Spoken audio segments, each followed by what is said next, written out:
আসসালামু আলাইকুম, welcome back to my channel. আজ আমি আপনাদের মাঝে একটা ফেস প্যাক শেয়ার করব। এই ফেস প্যাকটা কীভাবে তৈরি করতে হয় সেটা আপনাদেরকে দেখিয়ে দিচ্ছি।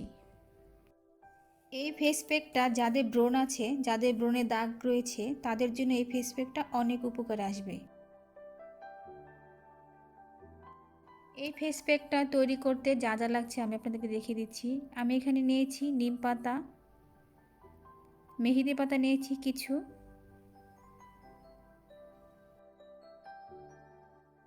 কাঁচা হলুদ নিয়েছি আমি এখানে, আর নিয়েছি কাঁচা দুধ। এখন আমি সবগুলো ব্লেন্ডারে ব্লেন্ড করে নেব। আপনারা চাইলে শিলপাটাতেও করতে পারেন। সবগুলো একসাথে ব্লেন্ড করে নিতে পারেন, আবার আলাদা আলাদা করেও ব্লেন্ড করতে পারেন। আমি আলাদা করে করে ব্লেন্ড করে নিয়েছি। সেখান থেকে 1 চা চামচ করে সবগুলো উপকরণ নিয়ে নিব। আমি একটা বাটিতে 1 চা চামচ নিম পাতার পেস্ট নিয়ে নিচ্ছি, 1 চা চামচ হলুদের পেস্ট এবং 1 চা চামচ মেহেদি পাতার পেস্ট, সাথে অ্যাড করে দিচ্ছি 1 টেবিল চামচ কাঁচা দুধ। এবার আমি সবগুলো উপকরণ ভালোভাবে মিক্স করে নেব।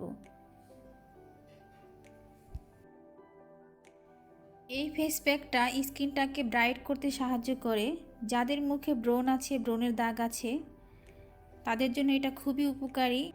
যাদের স্কিনে অ্যালার্জির সমস্যা আছে, তারা কিন্তু এই ফেস প্যাকটা ইউজ করতে পারেন। এই ফেস প্যাকটা স্কিনের সানবার্ন দূর করে এবং স্কিনটাকে আস্তে আস্তে ভিতর থেকে গ্লোয়িং করে। আর কাঁচা হলুদের গুণাগুণ তো আপনারা জানেনই। এখন আমি একটু হাতে মেখে দেখিয়ে দিচ্ছি। আপনারা এটা গোসলের আগে ইউজ করবেন। আপনারা চাইলে গলায়, হাত, পা, ঘাড়ে বা পুরো শরীরে কিন্তু এই ফেস প্যাকটা ইউজ করতে পারেন। 20 মিনিট রেখে তারপর গোসল করবেন। অবশ্যই এই ফেস প্যাকটা কিন্তু গোসলের আগে ইউজ করবেন। প্রতি সপ্তাহে একবার করে এই ফেস প্যাকটা ইউজ করবেন। যদি সপ্তাহে না পারেন তাহলে মাসে কিন্তু 2 বার ইউজ করবেন।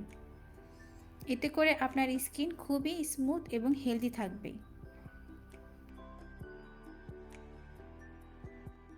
আজকের মতো এখানে বিদায় নিচ্ছি। ভালো থাকবেন। অন্য কোনো ভিডিও নিয়ে আবারও হাজির হব আপনাদের মাঝে। সবাই সুস্থ থাকবেন, ভালো থাকবেন। আল্লাহ হাফেজ।